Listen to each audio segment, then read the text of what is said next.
Hello, everyone. Thank you, chapter leaders, for joining us today. I'm Crystal Wallace, Senior Vice President of Membership and Chapter Relations. Nice to be with you today. And we're joined today by a few members of CAI's Diversity, Equity, and Inclusion Committee for this important conversation about before, during, and after events. I'm very pleased to introduce our speakers today.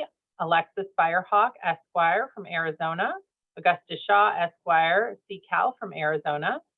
Melissa Ramsey, CMCA, AMS, LSM, PCAM from North and South Carolina, because I'm not ever sure which one. And Noelle Hicks, who is an attorney in Texas, will be joining us as well. We are recording this session today, so for those of you unable to join us, they'll be able to view this, and you're welcome to share this with your boards or committees following the program. So to start us off today, I'm going to pass it to Lex. Thank you very much for joining us. Thanks, Crystal. Hello, everyone. Thank you again for joining us today for a discussion about considering diversity, equity, and inclusion in the context of chapter and community events. We'd like to start our discussion by reminding everyone that our DEI presentations and resources are not political statements. It's about community and kindness, not politics. So our motto is "We are CAI," and it's important that we focus on and we appreciate the different people who make up that we. At the core of the DEI initiative is CAI's belief that we benefit from a greater mix of ideas, perspectives, and life experiences that can expand our thinking. And that's really our purpose today. So our speakers will walk through event planning before, during, and after the event, and they'll share their suggestions for greater inclusion. We believe that an event that includes more members of the chapter or an event that includes more members of the community is a more successful event. So Augustus will talk to us about things to consider while planning the event, right, the before. Melissa will talk about considerations during the event. And then Noelle will bring us home with things to consider after the event.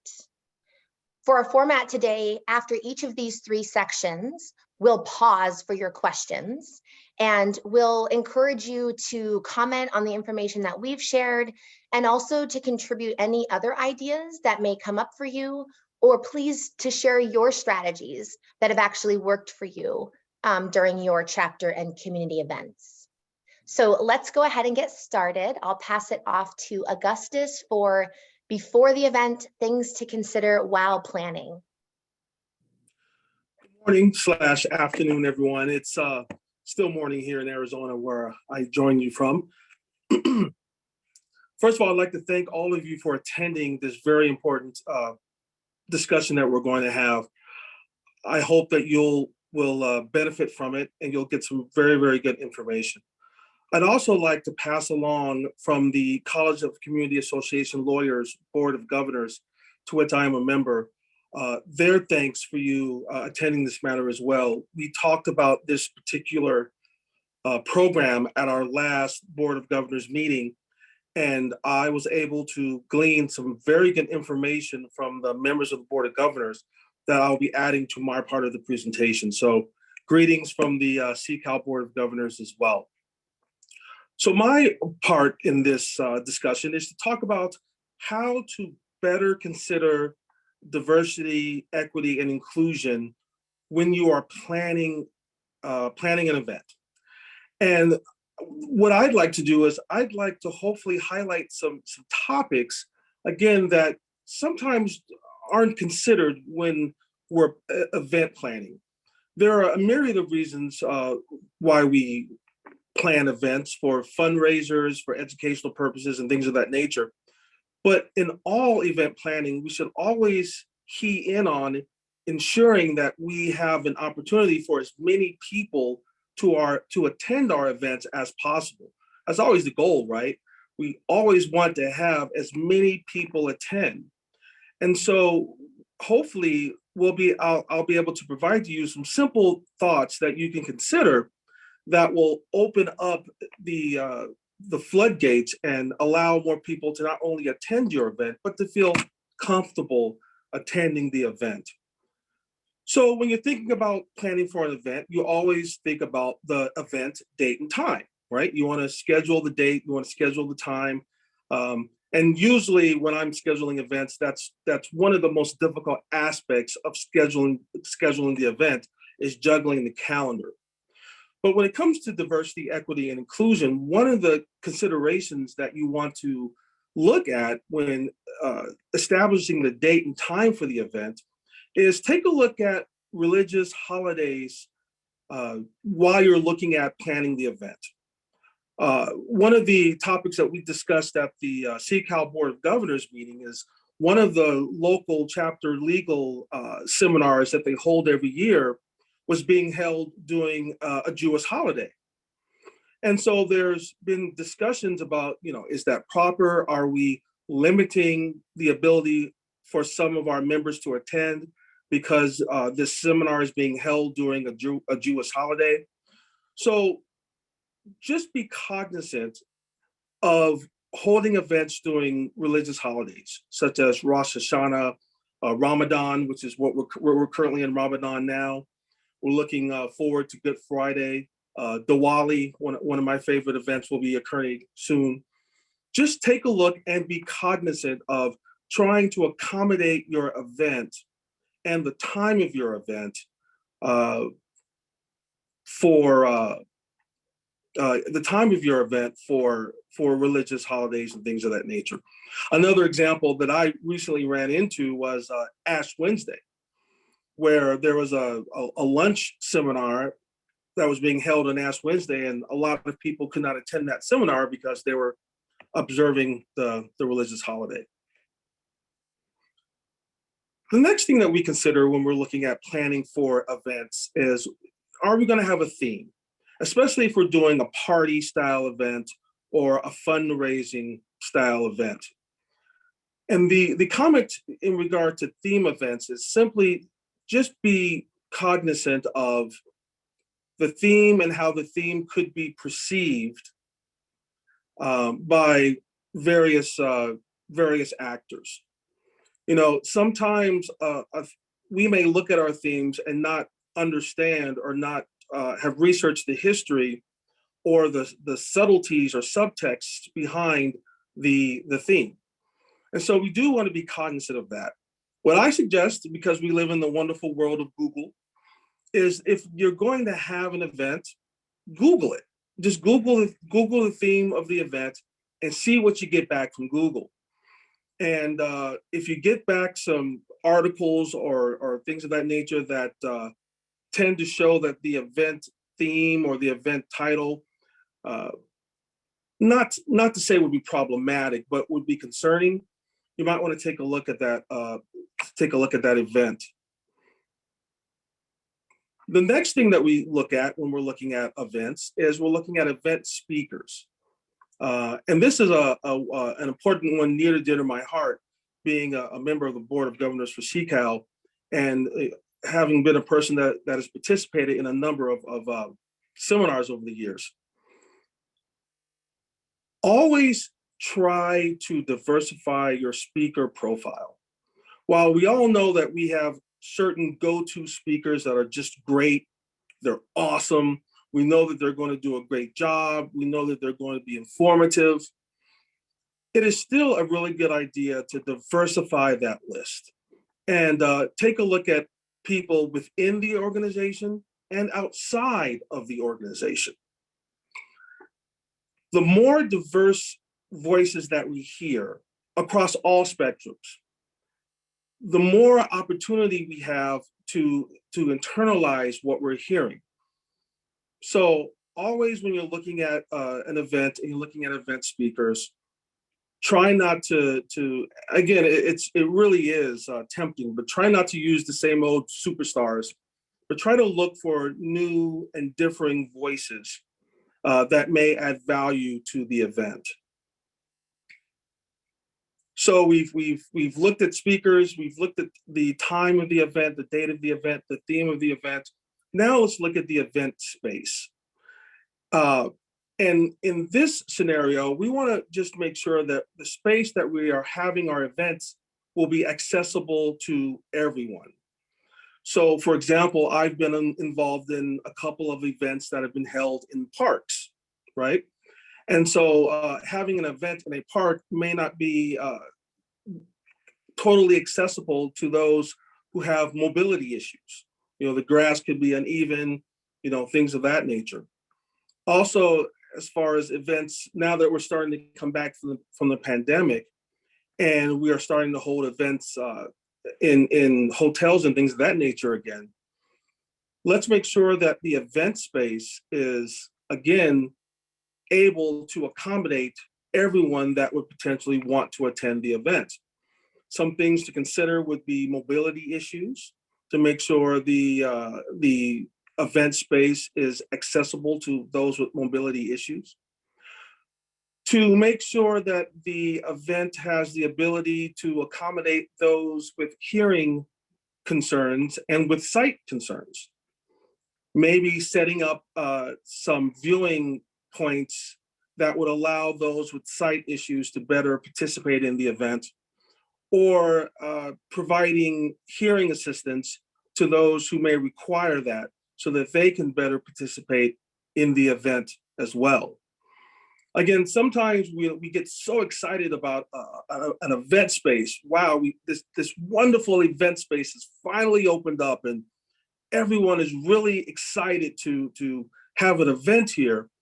But by the inherent nature of the space, you could be excluding a number of people that would love to come to the event, but just cannot access the event or would not be able to receive the full benefit from the event due to some type of limitation that they may be experiencing. So again, when we're looking at event space, let's consider accessibility issues, sight and hearing issues, and mobility issues as well. And let's also talk about events where you may have food. My local chapter has a lot of lunch events now that we're coming back from the recession. In my own family experiences a number of food allergies and issues that would not allow members of my family to attend or participate in a meal aspect of an event. And sometimes the meal aspect of these events are critically important. So some of the issues to consider when you're planning food is try and offer, if you can, a menu that would allow those with dietary restrictions to still participate in the meal. Sometimes individuals have health challenges or religious challenges, as I spoke on earlier. It could be a certain religious holiday. Example, we're in Ramadan currently.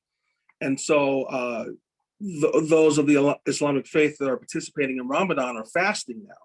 So they wouldn't be able to participate in that aspect of the event. So that may be something that we may want to consider when planning the event.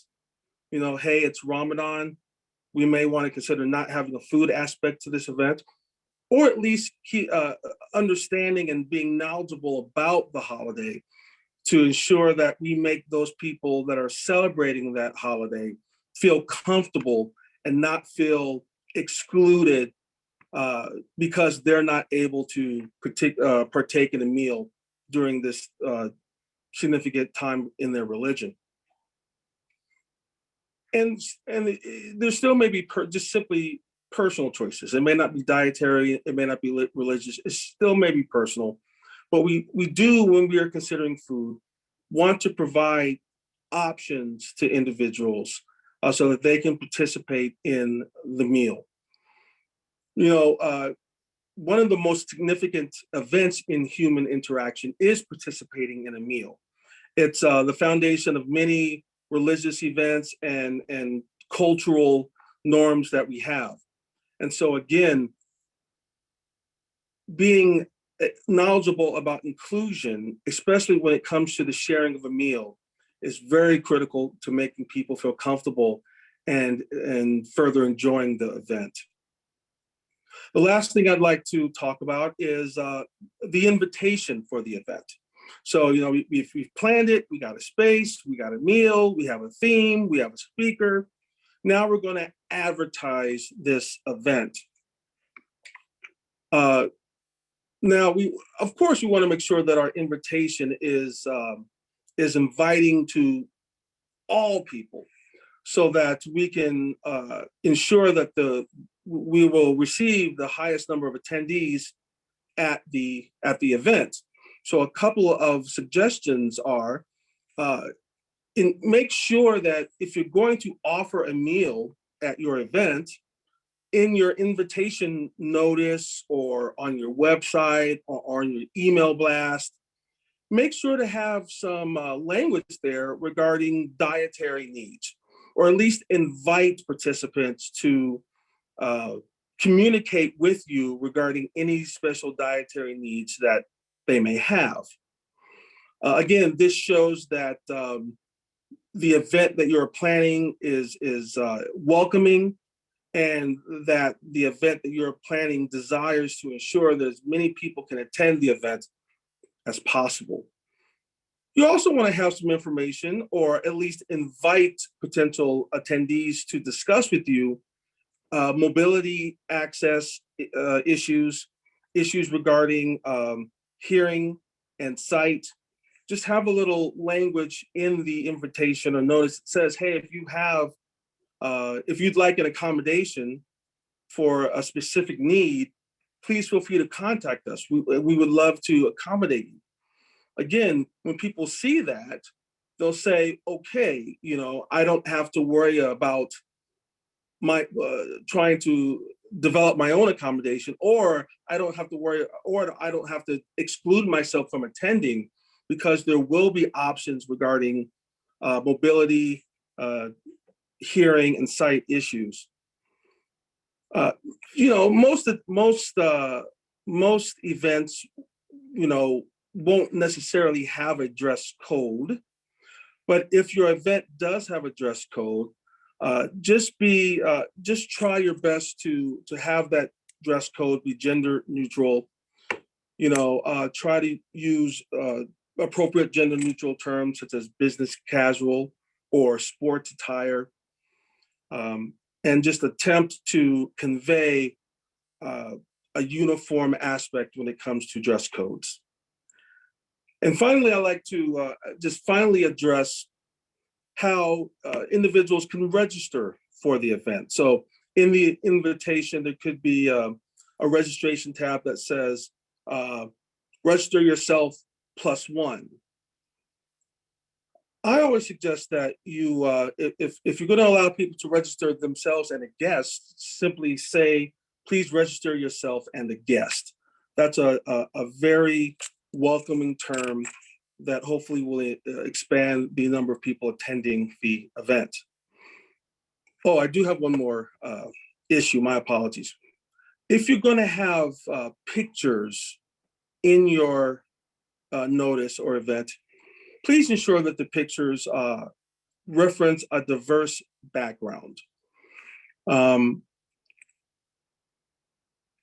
People like to see examples of themselves in these events. It does have a psychological effect, and it does help people feel more comfortable in the event. So diversity in any pictures, if you're going to have, you know, people as a picture to the event, diversity in that aspect is also desirable and welcome.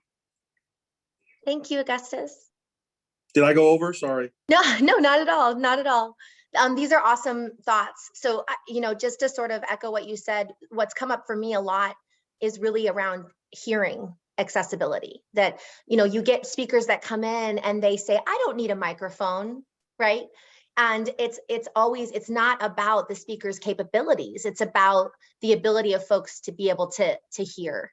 And then I loved your thoughts about speaker selection and theme parties, because, you know, when you're trying to plan an event, you're trying to plan as easy as possible. And so calling on the speakers that you always have is normal, right? You think, hey, they do a great job. I know that they're going to show up, and you just call on the same people. The same with theme parties. I love, Augustus, how you said just to Google it, right? We're not asking everyone to be these deep scholars of history, but some of these sort of oversights we might have about, like you mentioned, the subtleties, they come right up if you Google the issue. So great feedback. Now's the time for questions, answers, and some discussion. Is there anyone that wants to add anything or has questions about the content that Augustus offered? I'm not seeing anything in the chat. Lex, if I could just add to, like, on the invite, when Augustus was talking about making sure word choice matters too, one of the things that we've talked about as our committee really around the +1. And so who all is invited? Is it a singular event? If it is a +1, we still see a lot of times spouse listed. And so being mindful that that could right off the bat limit the number of people. So just, again, word choice on that invite is really important. Absolutely. I think the same thing goes for all the publication, right? Well, that brings us actually to you, Melissa. You're next up for during the event. So you're going to talk about, what to keep an eye out on, how to monitor things when you're actually in the throes of the event.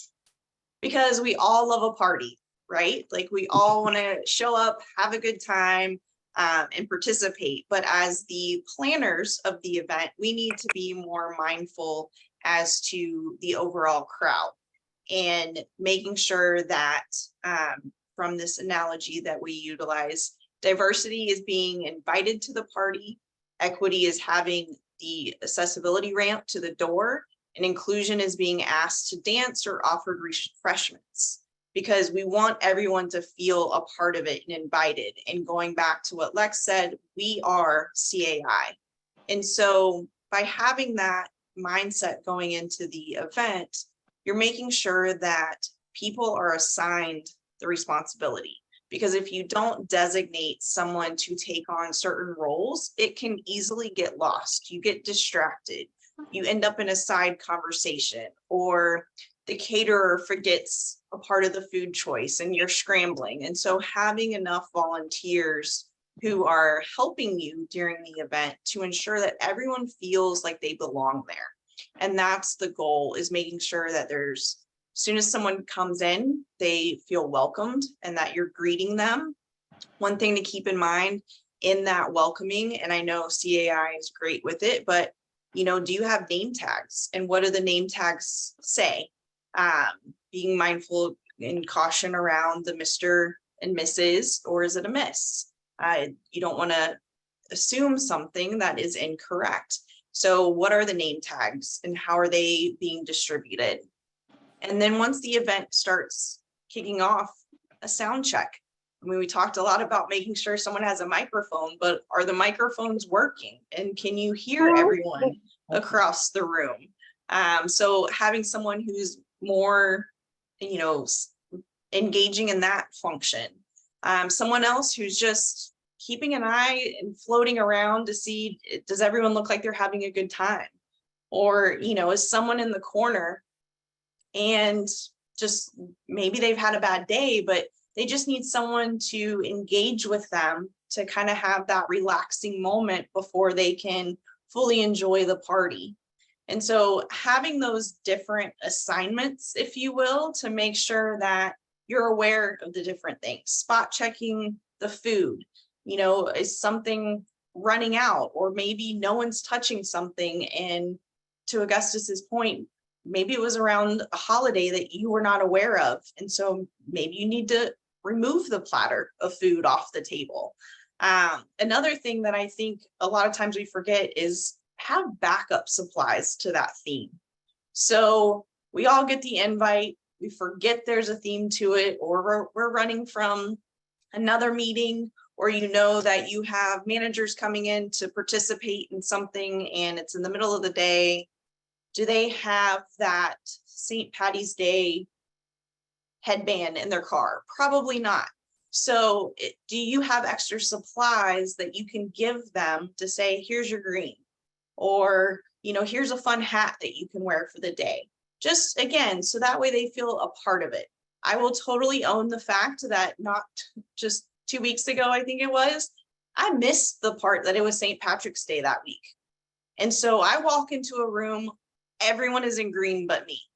Like, it was one of those where, but I'm okay with it, but some people might not be. They might see that and turn around and walk out the door without even wanting to participate in the event. So little things that you take for granted, we want to just make sure that everyone is more mindful of. And I just want to take a quick second to share something from just a thought piece around this. But it is the curb cut effect. And so this applies to what we're talking about on the DEI side, because, you know, in this example, it's talking about the curbs that we have so that someone in a wheelchair can easily get on the sidewalk. Similar concept in that we want everyone to belong. And so making these slight adjustments make everyone want to feel better about coming to the party. And that's what it's really about, is making sure that we are having the best party and representing CAI in the best way that we can. Melissa, I love your example about walking into a sea of green and you don't have green on, right?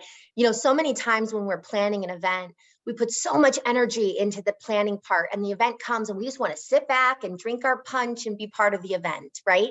And so your suggestion to have floaters and people that are really keyed in to the participants, if that were to happen in your scenario, they would see, oh, Melissa's here, great. Oh, she doesn't have green. Let me hand her this hat. And then immediately you become part of the party. So great example. Do we have any questions out there about considerations during the event?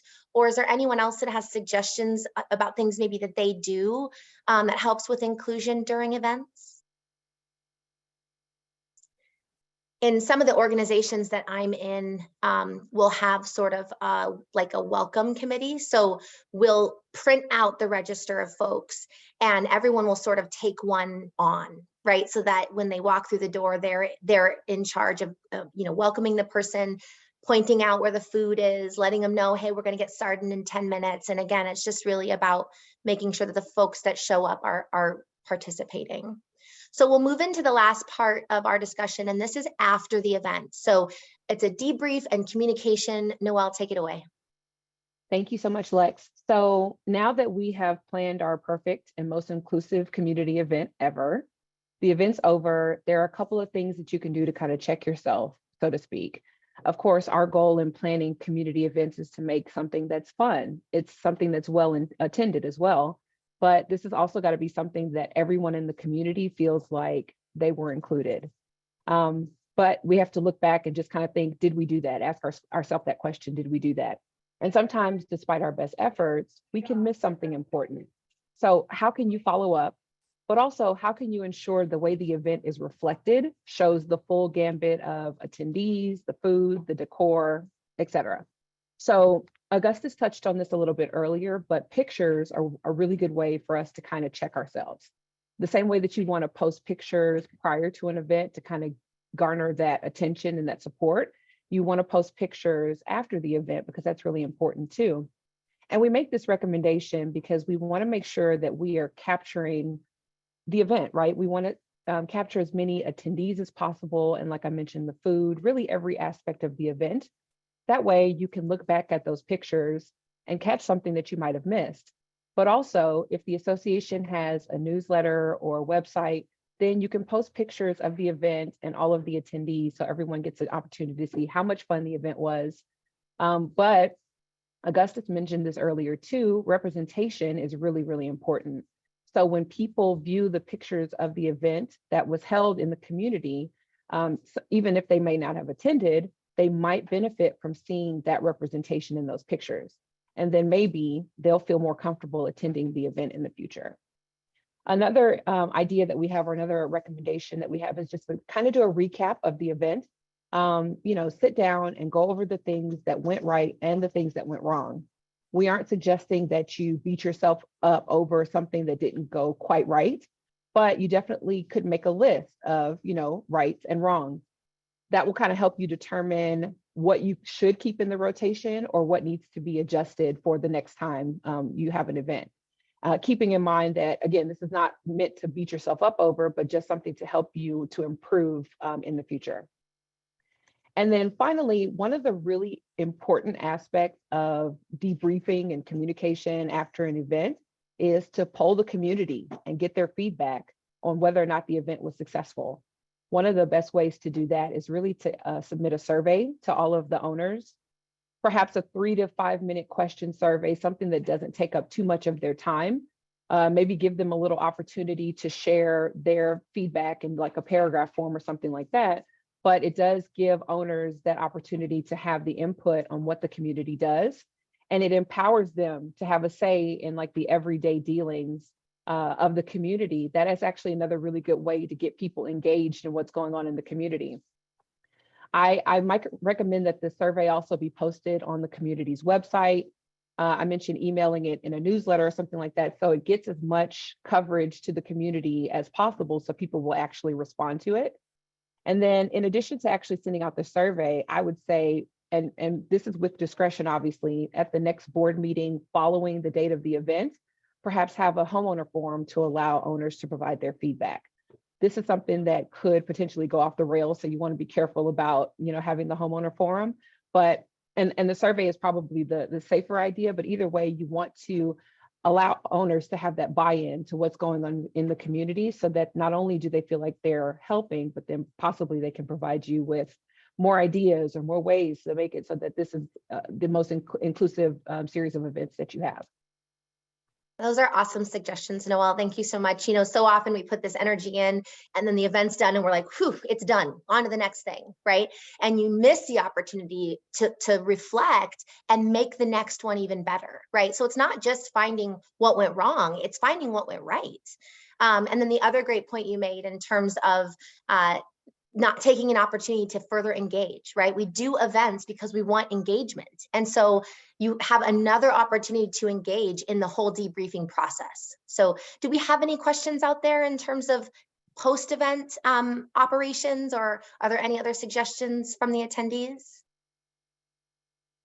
I just wanted to add real quick to the survey too, because it's one of those where if you get feedback about something that might have gone wrong, talk about it too. That way, to acknowledge it or make sure that you make that adjustment in the next event and highlight that. So that way you're not calling the person out. Like, don't say so-and-so told me that we did this wrong, but just to say, we heard you that we, forgot the party supplies and we made sure we ordered double for the next time, but just owning that piece and highlighting it. Again, what is put on paper matters as to what people are reading. And so that way they want to come back or they want to give it another try and you haven't lost them for good.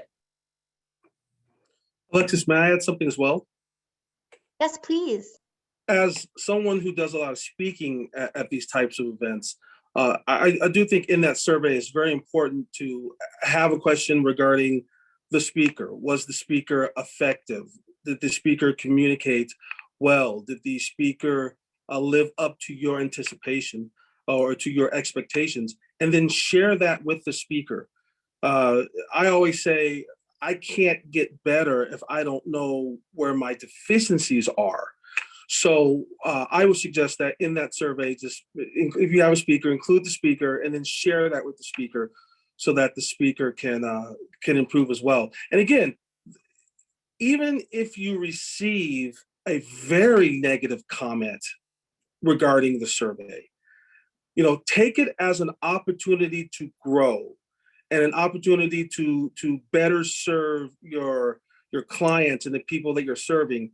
Don't take it personally. Now, you will get comments that will be personal, and then you'll just have to jettison those personal comments, or at least try and find the beneficial effect of that. But surveys can be fraught with nasty things. That's why I don't read comment sections to articles, because you get a lot of that. But just try to look for the ways you can improve in those surveys. Well, great. Thank you all for joining us.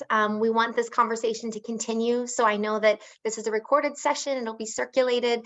Please keep your eye out for more opportunities in the near future. I'll hand it back over to Crystal to wrap us up.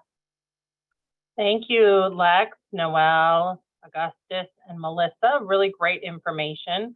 From here, the chapter team is going to look at taking some of this information and creating some sort of checklist for the chapters. Like Lex said, we want to continue this conversation and make CAI, we already know CAI is a great place to be, and everyone, we want everybody to love our events. We do a very good job in all of our chapters, and we want that to continue and make sure everyone feels welcome and included. So we appreciate your time today. If you have questions on this topic, you're welcome to reach out to any of these people. I can certainly connect you with them as well. And thank you for your time today. Have a great afternoon.